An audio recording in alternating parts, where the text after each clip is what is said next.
Ano novo, dívida velha. Roupa, viagem, tudo que eu não podia gastar, eu gastei. Vai começar o ano com muito dinheiro ou com pouco? Pouco dinheiro. Porque a gente gastou tudo no Natal. Tem 10 netos, 4 filhos, 3 noras, um genro, um marido. Tem que dar presente, né? Você gastou muito no Natal? Muito, tudo. E agora, como é que vai ser o 2015? Agora tem que calcular tudo direitinho, os cartões de crédito tem que parar por aqui e já era. Mas se fosse só isso, agora ainda vem as despesas extras do começo do ano. IPTU, IPVA, material escolar. Não sobrou dinheiro? Então é preciso reorganizar totalmente o orçamento.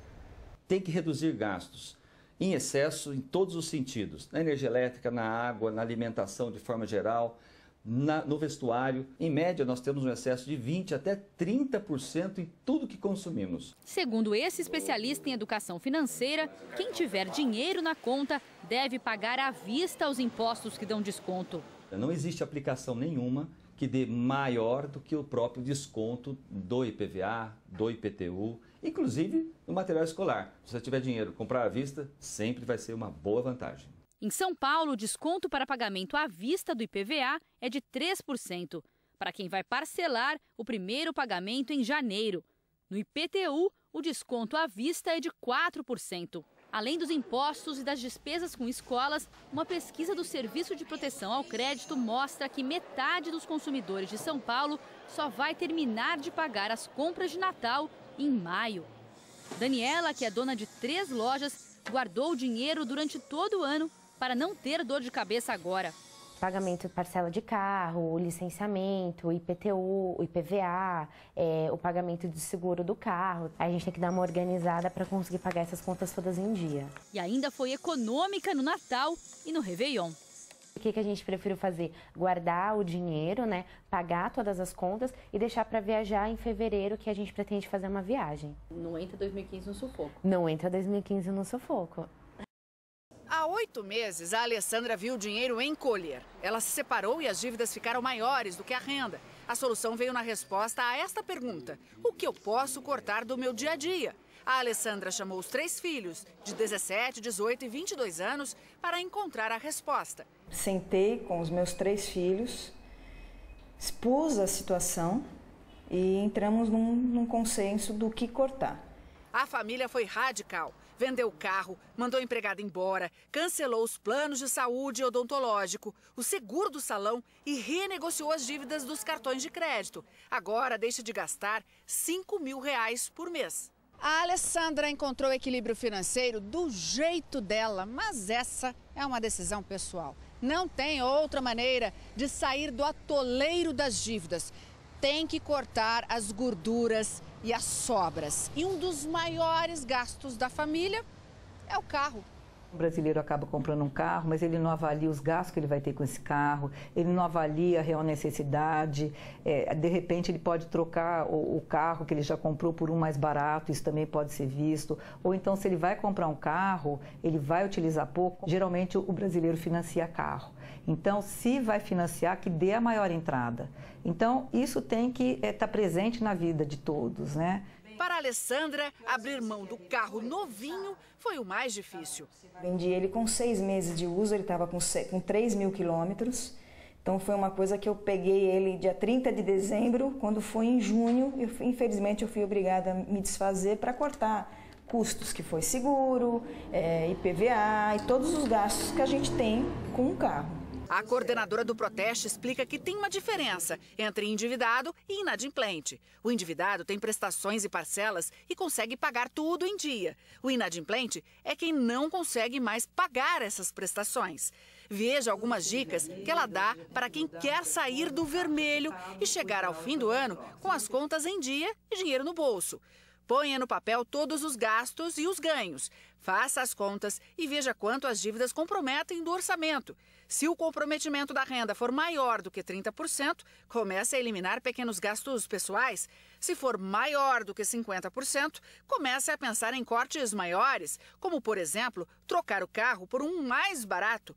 E se você já está gastando todo o salário para pagar dívidas, considere mudanças radicais, como cancelar viagens mais caras, trocar os filhos de escola, o bloqueio do cartão de crédito. Às vezes os cortes são necessários, mas vale muito mais a pena você ter saúde, porque quando você está endividado, quando você tem comprometimento de renda, a saúde de toda a família é comprometida também. Hoje crescemos como pessoas, somos hoje uma família mais unida, nós 4.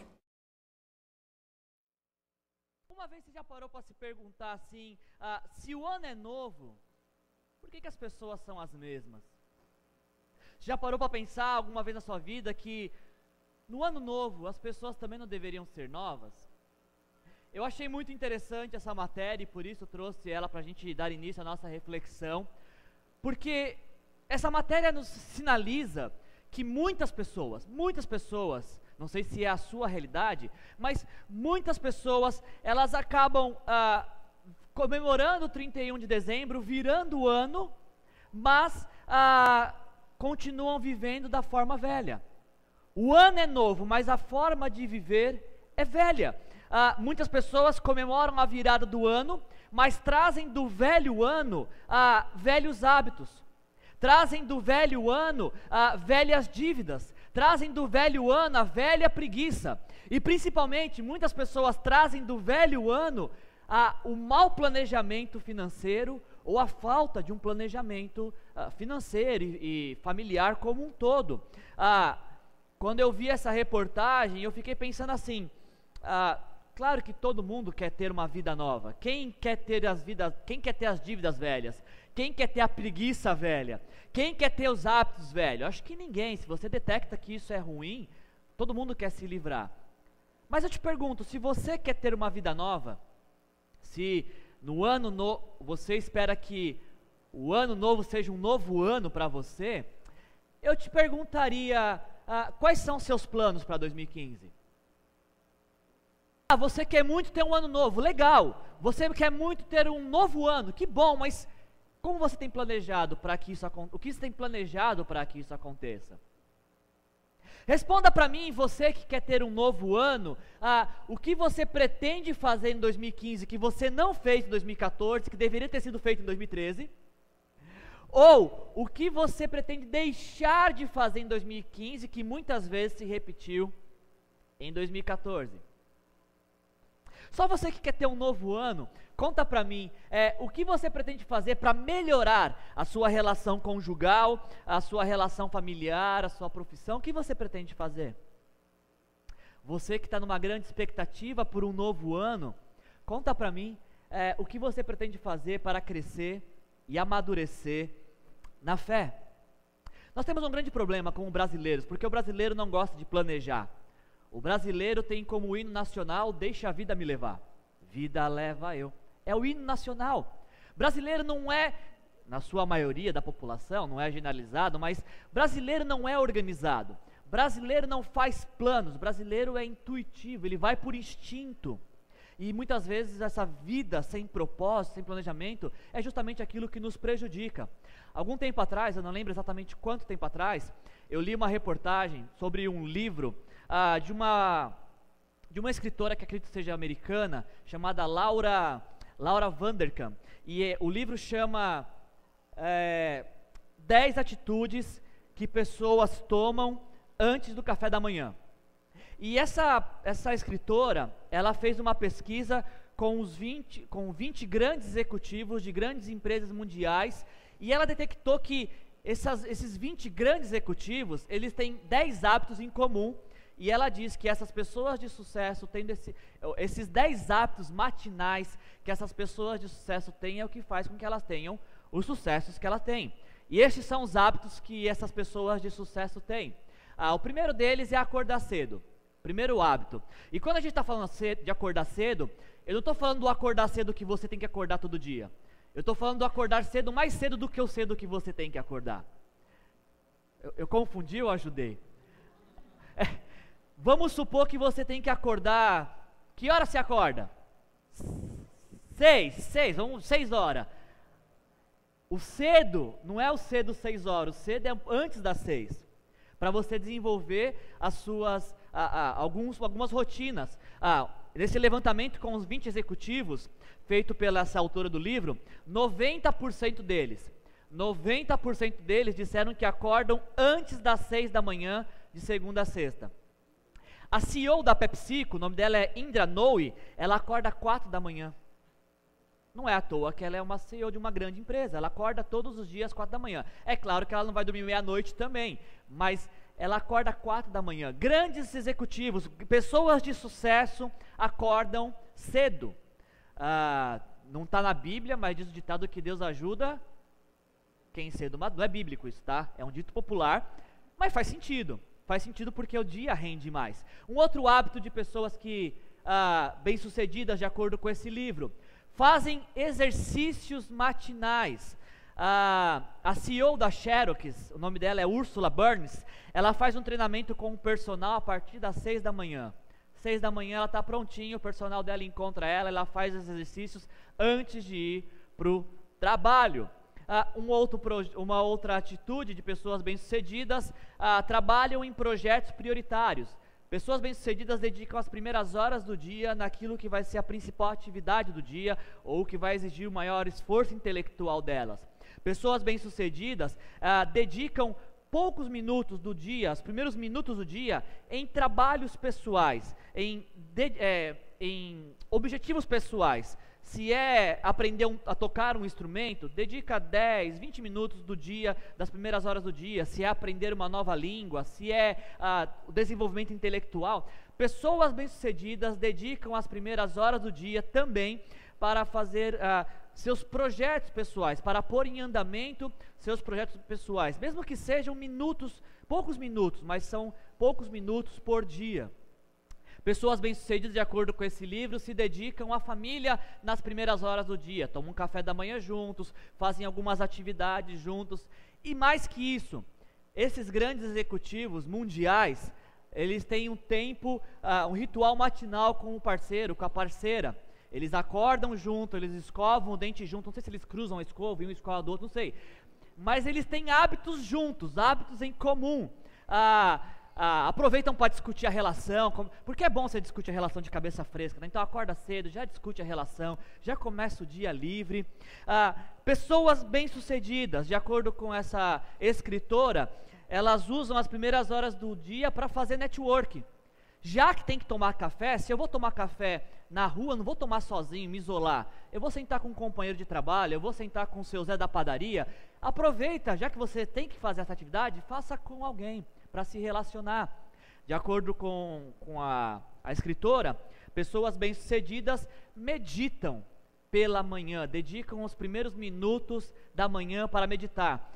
Eu achei muito interessante porque ela não é uma autora de pressuposto cristão, mas ela disse que, ela detectou que pessoas bem-sucedidas, nas primeiras horas do dia, elas dedicam ao desenvolvimento da sua espiritualidade. Então elas fazem orações, elas meditam em textos bíblicos, elas fazem algum tipo de reflexão na sua espiritualidade, porque elas acreditam que nisso elas terão um alicerce para o resto do dia. Pessoas bem-sucedidas, de acordo com a Laura Vanderkam, elas fazem uma lista do que as agrada. E se porventura nessa lista que elas fazem todo dia, alguma pessoa que elas conhecem fez algum desses itens, ela agradece. Olha, obrigado por ter me trazido café. Obrigado por ter feito isso. Obrigado por ter me ajudado. E por fim, de acordo com esse livro, pessoas bem-sucedidas, os grandes empresários mundiais, nas primeiras horas do dia, eles leem as notícias, eles veem o que está acontecendo no país deles e no mundo. A hora que eu olhei para essa lista aqui, eu entendi porque a CEO da PepsiCo acorda às 4 da manhã. Porque você não consegue fazer isso aqui da hora que você abre o olho até a hora que você escova o dente. Não tem como. É muita coisa. Se você fosse só discutir a relação no item 6, você leva mais de 1 hora fácil. E é capaz de chegar atrasado no trabalho. Essa é uma realidade de grandes executivos. Essa é uma realidade de pessoas. É muito fácil você, por exemplo, tomar café com seus filhos se não é você que leva ele para a escola. Se você não tem um horário específico para entrar no trabalho. E principalmente, é muito fácil tomar café em família se a hora que você desce está tudo prontinho na mesa porque você tem 3 empregados que estão fazendo. E você tem uma babá que acordou seu filho. É fácil. Então, isso não é uma regra. Mas isso nos faz pensar um pouquinho sobre o planejamento de vida. E a maneira como começamos o dia. Por exemplo, eu não visualizo uma maneira de colocar isso em prática na minha vida. Eu levaria, sei lá, mais de 3 horas para colocar isso em prática antes do dia começar. Mas eu vejo a importância de alguns itens que eu trago para a minha lista pessoal, para a minha prática pessoal. Eu não consigo fazer todos, mas no meu planejamento diário pessoal está o acordar cedo, o fazer exercícios, ler as notícias do dia e principalmente meditar.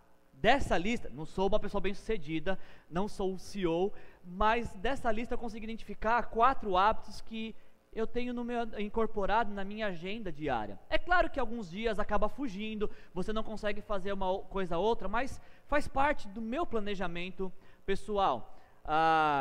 Nesse segundo semestre, principalmente, que nós conseguimos nos reorganizar no sentido de moradia e tudo mais, eu levava o João Marcos entrava às 7 da manhã na escola, levava ele para a escola, voltava, fazia alguns exercícios, depois tomava um bom banho, porque depois de um exercício é recomendado que se tome banho, e fazia minha meditação nas minhas devocionais, geralmente fazendo a leitura bíblica 3 capítulos por dia, para poder ler a Bíblia toda em um ano, e ao término disso lia as notícias do dia.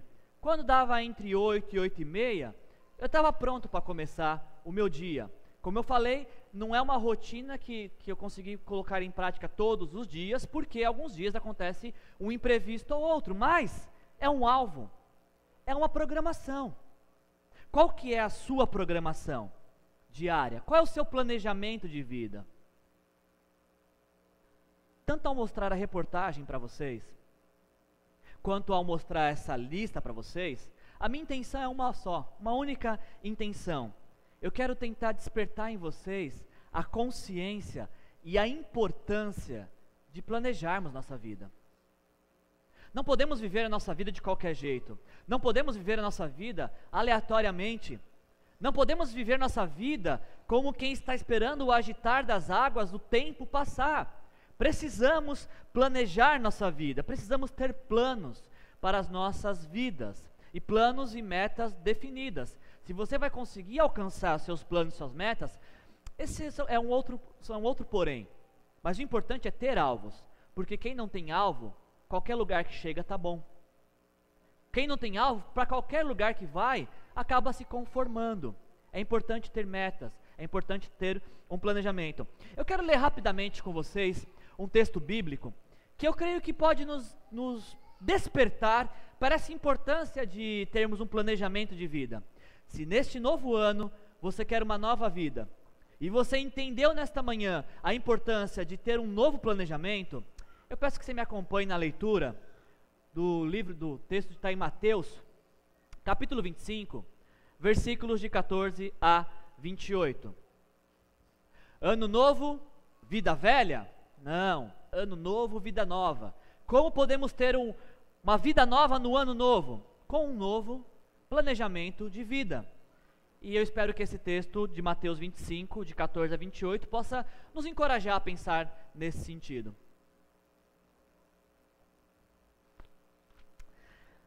Mateus 25, 14, são palavras do nosso Senhor Jesus Cristo, e eu creio que são palavras para nós nesse momento, vindas do próprio Senhor, e creio que assim Deus fala conosco nessa manhã, em nome de Jesus. Também será como um homem. Jesus está falando sobre a vinda do reino de Deus, sobre a vinda dele como o Messias, o Senhor, o resgatador, no tempo do arrebatamento, no fim dos tempos. E Jesus está falando então no versículo 14 que este momento de fim dos tempos será como um homem que ao sair de viagem chamou os seus servos e confiou-lhes os seus bens. Versículo 15 diz que este senhor que tinha muitos bens, a um deu 5 talentos, a outros 2 e a outro 1. E como é que esse senhor conseguiu fazer essa distinção? A cada um ele deu de acordo com a sua capacidade. Em seguida, partiu de viagem. O que havia recebido 5 talentos saiu imediatamente. Imediatamente, ele não esperou, não protelou, não procrastinou, ele saiu imediatamente e aplicou-os e ganhou mais 5. Não sei se por influência, mas o versículo 17 diz que também o que tinha 2 talentos, não sei como, mas ganhou mais 2. Mas o versículo 18 diz que o que tinha recebido 1 talento também saiu. Mas ele saiu para cavar um buraco no chão e esconder o dinheiro do seu senhor, ou enterrar o dinheiro do seu senhor. Depois de muito tempo, o senhor daqueles servos voltou e acertou contas com eles. O que tinha recebido 5 talentos, trouxe outros 5 e disse: Senhor, o senhor me confiou 5 talentos, veja, eu ganhei mais 5. E o senhor respondeu: muito bem, servo bom e fiel, você foi fiel no pouco, e eu o porei sobre o muito. Venha e participe da alegria do seu senhor. Veio também o que tinha recebido 2 talentos, e disse: o senhor me confiou 2 talentos, veja, eu ganhei mais 2. E o senhor respondeu: muito bem, servo bom e fiel, você foi fiel no pouco, e eu o porei sobre o muito. Venha e participe da alegria do seu Senhor. Só que o versículo 24 vai dizer que por fim vem o que tinha recebido 1 talento. E ele disse: eu sabia que o Senhor é um homem severo, que colhe onde não plantou e junta onde não semeou. Por isso tive medo, saí e escondi o seu talento no chão. Veja, aqui está o que lhe pertence. E o Senhor respondeu: servo mau e negligente, você sabia que eu colho onde não plantei e junto onde não semeei? Então você deveria ter confiado meu dinheiro aos banqueiros, para que quando eu voltasse, o recebesse de volta com juros. Tirem o talento dele e entreguem-no ao que tem 10. Versículo 29 diz: pois aquele que tem, mais será dado, e terá em grande quantidade. Mas o que não tem até o que tem, lhe será tirado. Até aqui. Mateus capítulo 25, ele é um texto de difícil compreensão e interpretação, porque ele está num contexto de Mateus 24 até Mateus 26 ou 25, que é quando Jesus está falando do fim dos tempos. Esse texto está dentro de um contexto quando Jesus está falando das últimas coisas. Então ele é um texto de difícil interpretação. Sempre que nós lemos essa parábola dos talentos, a ênfase que é dada é nos talentos.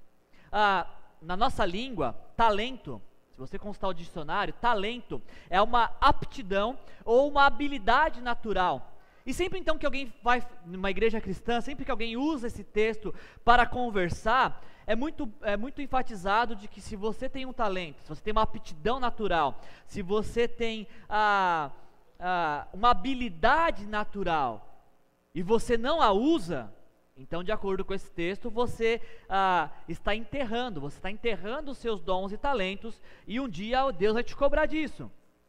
Se você frequenta uma igreja cristã há algum tempo, se você tem contato com alguns cristãos, fatalmente já deve ter ouvido essa frase: você sabe cantar, sabe tocar, sabe dançar, sabe desenhar, sabe ensinar, sabe plantar bananeira, mas você não está fazendo isso, então você está enterrando aquilo que Deus te deu, e olha, um dia Deus vai te cobrar disso.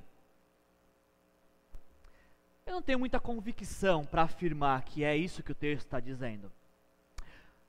Eu acho que o texto é mais abrangente do que dons e talentos, do que dons e habilidades naturais. De uma forma bem simples, eu acho que o que Jesus está nos ensinando aqui é que Deus nos confia diversas coisas e um dia Ele vai nos questionar sobre o que fizermos com aquilo que Ele nos confiou. Deus nos confia sim nossas habilidades naturais, Deus nos confia sim os nossos dons espirituais, mas Deus também nos confia a nossa família, a nossa profissão e principalmente Deus nos confia recursos financeiros para nós administrarmos. Aliás, o termo talento é uma terminologia monetária daquela época. Sempre que você lê na Bíblia talento, não está falando de uma avaliação de velocidade, de algo que talento, não é isso. Quando você lê na Bíblia talento, você tem que pensar em duas coisas. A primeira, era uma medida de peso que equivalia a 35 quilos.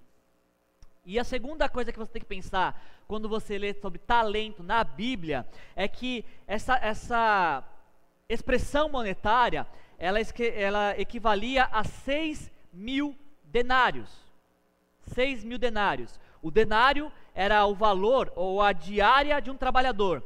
Portanto, um talento significava pagar para um profissional 17 anos de trabalho dele. Imagina se chegar no seu trabalho e seu chefe falar assim, olha, estou pensando bem na sua vida, eu vou fazer um adiantamento de 17 anos de salário para você. Alguns já começaram a sonhar, ver aqueles, que nem no desenho do Pica-Pau, né? Aqueles sacos de dinheiro assim, né? É só para imaginar, gente, tá? Mas é isso que está falando essa parábola. O Senhor, nesta parábola, chamou 3 de seus servos. E ele confiou recursos para esses 3 servos. E eu queria nesta manhã, de uma forma bem rápida, partir desse pressuposto. Pensar nos recursos financeiros que foram confiados a estes servos e que nós possamos ser levados a pensar nos recursos financeiros que chegam às nossas mãos e pensarmos um pouco o que temos feito com esses recursos. Quando nós olhamos para esse texto, nós podemos ver em primeiro lugar, no versículo 14, falando que o Senhor confiou os seus bens, o Senhor confiou os bens que lhe pertenciam. Quando nós estamos falando de nossas finanças, nós estamos falando, na verdade, de algo que pertence a Deus e que Ele nos concedeu para administrarmos como bons mordomos. Quando Deus te confere o seu salário, os seus ganhos, imagino que na cabeça de Deus está que aquele recurso você deve administrar está incluso a administração das suas necessidades, das necessidades do reino e, de alguma forma, as suas necessidades futuras. Algo para você reservar. Quando você chega no banco, no final do mês, e você olha aquele valor, que cada dia mais parece menor, quando você identifica aquele valor na sua conta, aquele valor não é o valor que o teu chefe acha que você merece ganhar, que o teu empregador acha que você deve ganhar. Quando você se depara com o seu salário, com os seus rendimentos, você está se deparando com algo que Deus está lhe confiando, com algo que Deus está te dando para que você possa demonstrar o quanto você é fiel com aquilo que pertence a Ele. E esse é o ponto da frustração de muitas pessoas, porque muitos gostariam de ganhar mais do que ganham. Aliás, tem alguém aqui entre nós hoje que, tipo assim, eu não quero aumento de salário não, o que eu ganho está bom demais, eu estou pensando até em dar metade. Tem alguém aqui que, se o chefe chegar amanhã e querer dar um aumento, vai falar, não precisa não se incomode com isso, bobagem, o que eu ganho já está bom? Acho que todo mundo, de uma maneira natural, gostaria de ganhar mais. Se a sua empresa, o seu empregador tem condições de te pagar mais, por que você não gostaria? Todos querem ganhar mais do que ganham, mas o problema não é querer ganhar mais do que ganha. O problema é desprezar o que se ganha e principalmente não administrar bem aquilo que ganha. E é muito claro isso, porque se nós não sabemos administrar o que ganhamos, não é ganhando mais que nós vamos saber. Eu sou um mau administrador porque eu ganho pouco. Tá, mas se você ganhasse o dobro do que você ganha, também você ia torrar do mesmo jeito. A questão não é quanto se ganha, a questão é o que se faz com o que se ganha. O que está em jogo não é se ganha muito, se ganha pouco, se ganha de forma mediana, mas o que se faz com aquilo que se ganha, que é o que o texto continua nos dizendo. O texto diz que a cada um desses 3 servos foi dado de acordo com a sua capacidade. O senhor daqueles servos pegou um e falou assim: eu acho que esse aqui tem condições de administrar 5 talentos, e foi e deu.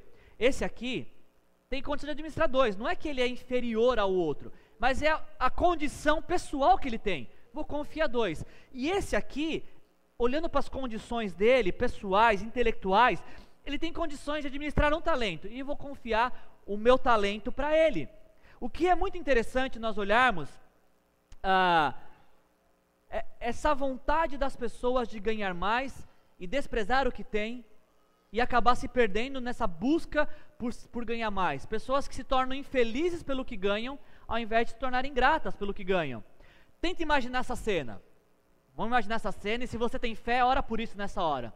Pensa assim, você vai chegar no seu trabalho amanhã, e teu chefe vai falar assim: nossa, eu tive um sonho maluco, eu sonhei que Deus estava me mandando triplicar o seu salário. Se você tem fé, você pode orar agora para que isso aconteça amanhã. Mas imagina a cena, você chegando no trabalho, teu chefe falando que teve um sonho, e Deus mandava triplicar o seu salário, e a partir desse mês de janeiro, você terá seu salário triplicado. Alguém pode dizer amém por isso? Amém. Coisa linda, né? Agora, o que eu te pergunto é, se hipoteticamente isso vier a acontecer, o que você faria com essa nova forma de remuneração?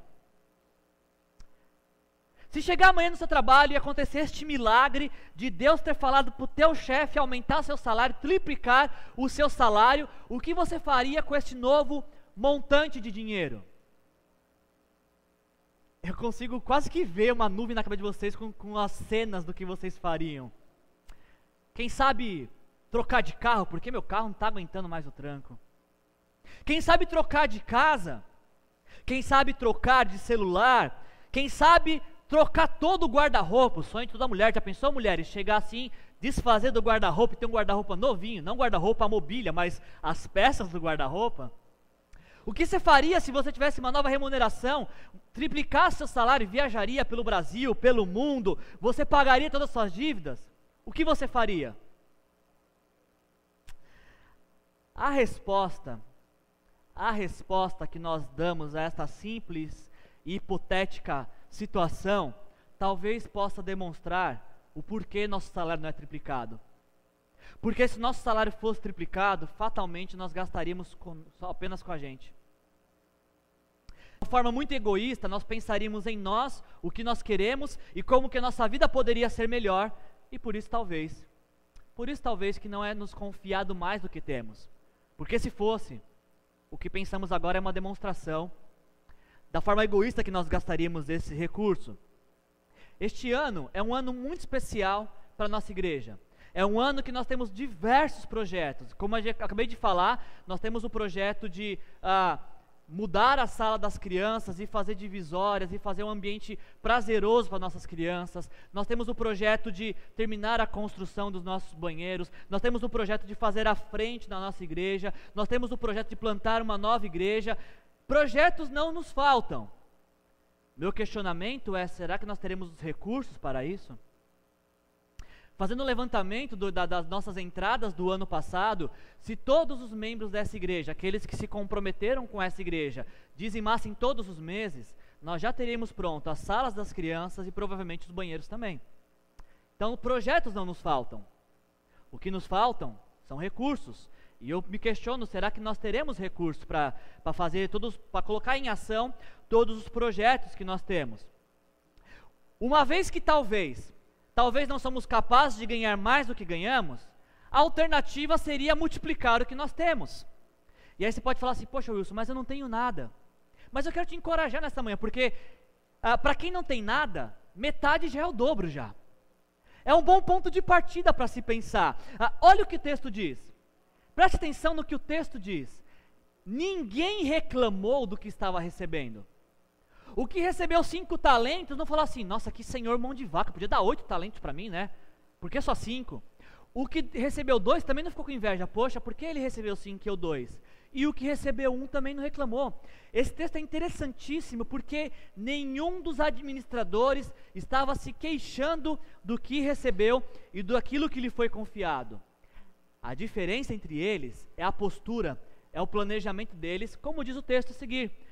O texto diz que o que recebeu 5, administrou tão bem que multiplicou para mais 5. E o Senhor, olhando para ele, falou, rapaz, você está de parabéns. Você está de parabéns pela sua administração. Olha, o que eu te confiei, 5 talentos, foi pouco. Mas por causa que você foi fiel no pouco, eu vou te colocar sobre muito mais do que um dia você teve. Venha se alegrar comigo. E o texto se repete para quem também teve uma boa administração com 2 talentos. A mesma fala é dita, olha, você que teve 2, você não reclamou porque teve 2, porque não teve 5. Você pegou os seus 2 e também administrou bem ao ponto de multiplicar. Estou muito feliz com você, parabéns. Olha, você foi fiel nesse pouco e eu vou te colocar sobre o muito. Certa vez eu vi uma reportagem de brasileiros que alcançaram seu primeiro 1 milhão. E essa reportagem mostrava que esses brasileiros, a maioria deles, não vieram de famílias ricas, não receberam herança. São pessoas pobres, humildes, que com muito esforço e com muito planejamento conseguiram se tornar milionários. Eu lembro quando eu fui casar em 2002, não que eu me tornei milionário, tá gente? Mas quando eu fui casar em 2002, a Gisele chegou desesperada para mim, eu preciso casar com você, você é o homem da minha vida, eu não vivo sem você, eu tô doida, a gente precisa casar. Falei, bom, se é o que você quer, você insiste tanto, vamos casar. No ano do nosso casamento, 2002, a gente entrou em janeiro pensando, se a gente quer casar, precisamos de uma mudança drástica na nossa vida. Eu saí da aula de inglês, no ano 2012 nós não saímos uma única vez, não fomos no cinema, não fomos no McDonald's, pechinchamos naquilo que podíamos, fizemos diversos orçamentos de foto, de vestido, não demos festa no nosso casamento, porque o projeto era casar, então precisávamos planejar, e reduzir gastos, e fazer uma engenharia tremenda, para que com aquele talento que nós tínhamos, pudéssemos casar. E sabe, gente, se passaram 12 anos, estamos indo para o nosso 13º ano de casado, foi a melhor coisa que nós fizemos. Não sinto falta dos McDonald's que eu não comi naquele ano, não sinto falta dos filmes que eu não assisti naquele ano, até porque já estão na locadora, eu posso assistir a hora que eu quiser. Mas uma boa organização, um bom planejamento nos possibilitou que nós pudéssemos casar. Não demos uma festa gigante para 500 mil pessoas, e olha, estamos muito bem casados ainda assim, mesmo sem ter dado uma big festa.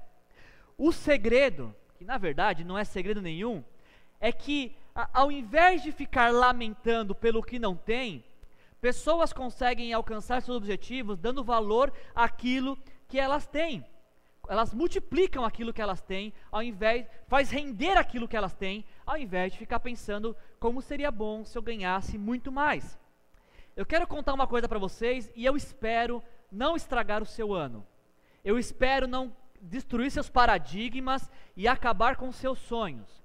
Mas deixa eu te contar uma coisa, dinheiro não cai do céu.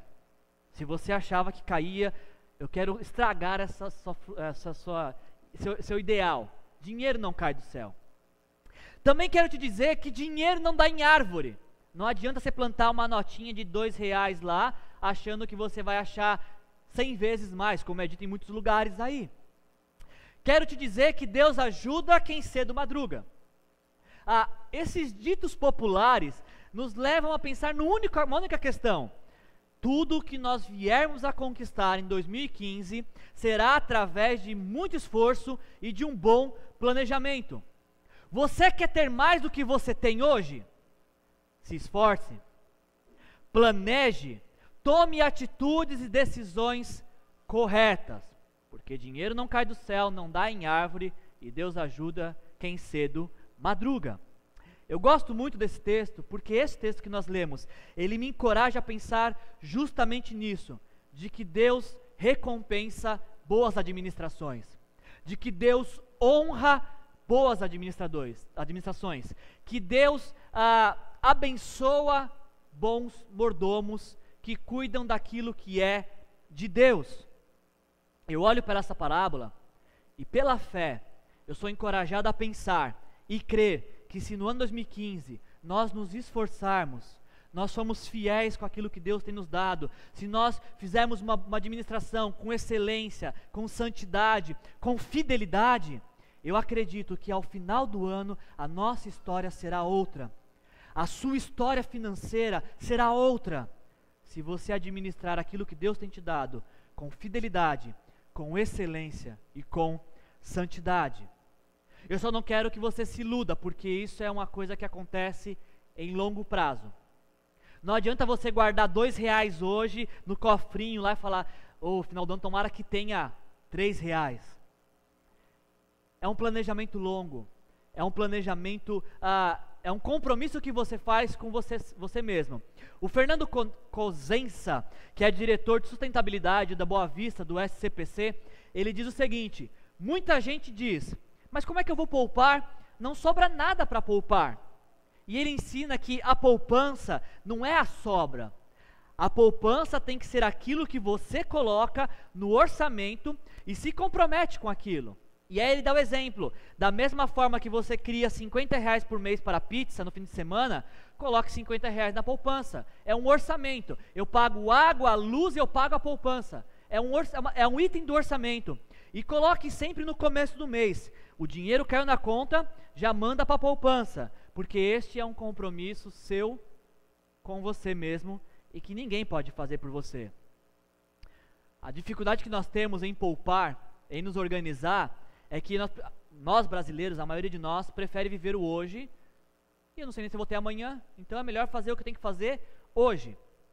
O problema é que você não sabe se você pode falar, realmente, eu não sei quando é meu amanhã, pode ser que eu parta amanhã, mas se você não partir amanhã, e se Deus te acrescentar mais 100 anos, e você não ter feito um planejamento hoje, os próximos anos serão anos difíceis, e principalmente se você tem filhos, se você não planeja hoje, pode ser que no futuro você esteja privando seus filhos de uma boa educação, de boas oportunidades na vida.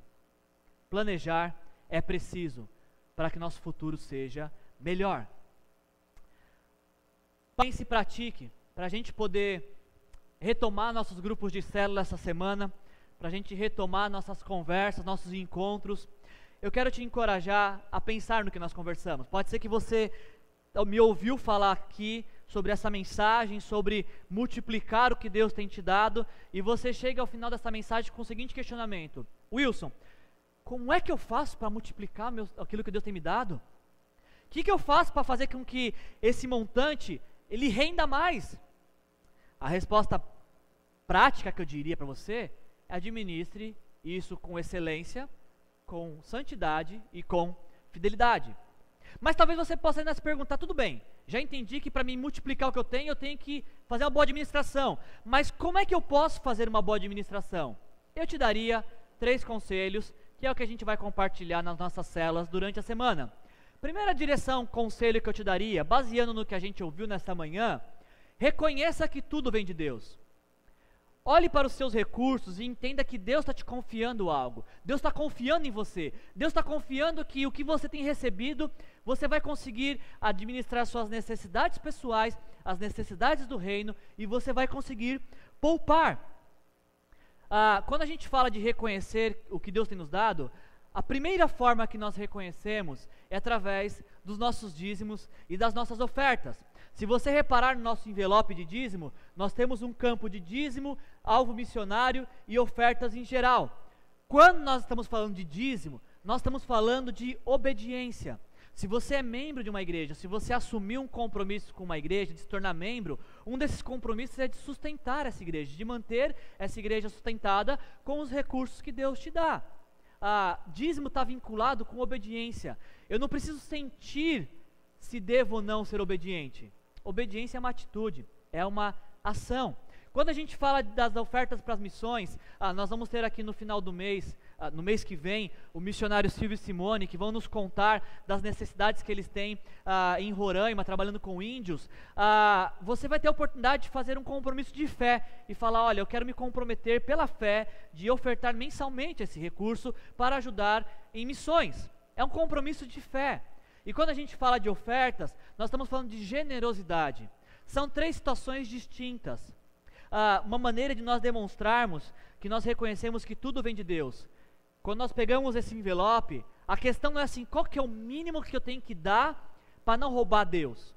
Qual que é o mínimo que eu tenho que dar para não entrar em maldição? A questão não é essa. Já aprendemos aqui no ano passado que ninguém deve dar sentindo coagido, pressionado ou amedrontado. É uma atitude que vem de coração. É uma atitude de que Deus só recebe de quem faz isso com alegria. Então, primeira maneira de você multiplicar o que Deus te deu. Faça uma boa administração, reconhecendo que tudo vem de Deus. Segundo, não compre mais do que você precisa.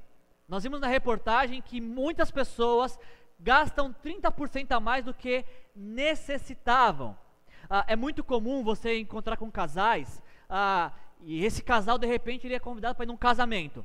E um dos cônjuges, que eu não vou dizer quem, abre o guarda-roupa e fala, nossa, não tenho nada para vestir para ir nesse casamento. E você olha o guarda-roupa da mesma perspectiva e o guarda-roupa está cuspindo roupa. Um dos cônjuges, não vou falar quem é, mas um dos cônjuges diz, não tenho nada para vestir. Sejamos honestos. Sejamos honestos. Você realmente precisa de todas as roupas que você tem? Uma pesquisa foi feita de que se você não usa uma roupa por 3 meses, é muito provável que você nunca mais vai usar ela. Não, eu tenho aquela camiseta lá, esverdeada, porque, sei lá, em época de Copa eu posso colocar. Se você não usa, pense no seu guarda-roupa, se tem uma peça lá que você não usa por 3 meses, é muito provável que você não vai usar ela. E ela está ocupando espaço e principalmente está deixando de beneficiar outra pessoa. Será que realmente, vamos ser honestos, você realmente precisa de todos os pares de sapato? Será que você realmente precisa desse acessório novo no carro? Será que você realmente precisa de todas as coisas que você tem na sua lista do que você quer comprar? É necessidade ou é luxo? Eu adotei uma prática que tem me beneficiado. Quando eu compro uma roupa nova, eu dou uma antiga. É uma maneira de ter um guarda-roupa renovado e ao mesmo tempo se policiar para abençoar outras pessoas. Eu comprei algo novo, eu dou algo que eu não tenho usado. O apóstolo Paulo, no livro de Filipenses, ele vai dizer daquilo que o ajudava a encontrar satisfação de vida. O apóstolo Paulo fala, eu sei o que é passar necessidade e eu sei o que é ter fartura. Aprendi o segredo, olha o que Paulo fala, eu aprendi o segredo de viver contente em toda e qualquer situação, seja bem alimentado, seja com fome, tendo muito ou passando necessidade, tudo posso naquele que me fortalece. O segredo de Paulo, que talvez não é segredo para ninguém, é aprender a viver contente em toda e qualquer situação e não dependente daquilo que se pode comprar. E finalizando, se você quer multiplicar o que você tem, controle cada centavo. Saiba onde vai o seu dinheiro. Tenha uma planilha para você anotar. Eu tenho uma grande expectativa ao pregar essa mensagem logo no mês de janeiro. A minha expectativa é que se você colocar isso em prática, no final de 2015, você vai me contar o que Deus fez na sua vida, como Deus mudou a sua história financeira, como que você saiu do vermelho para entrar no azul claro, como Deus mudou a sua vida. E é muito bom poder falar isso no primeiro mês do ano. Ainda dá tempo de se reorganizar, ainda dá tempo de ser um bom mordomo, ainda dá tempo de administrar com excelência o que Deus tem te dado. E se você for fiel naquilo que Deus tem te dado, diz a Bíblia, não eu, que Deus vai honrar a sua fidelidade. Feche seus olhos, vamos orar. Senhor nosso Deus.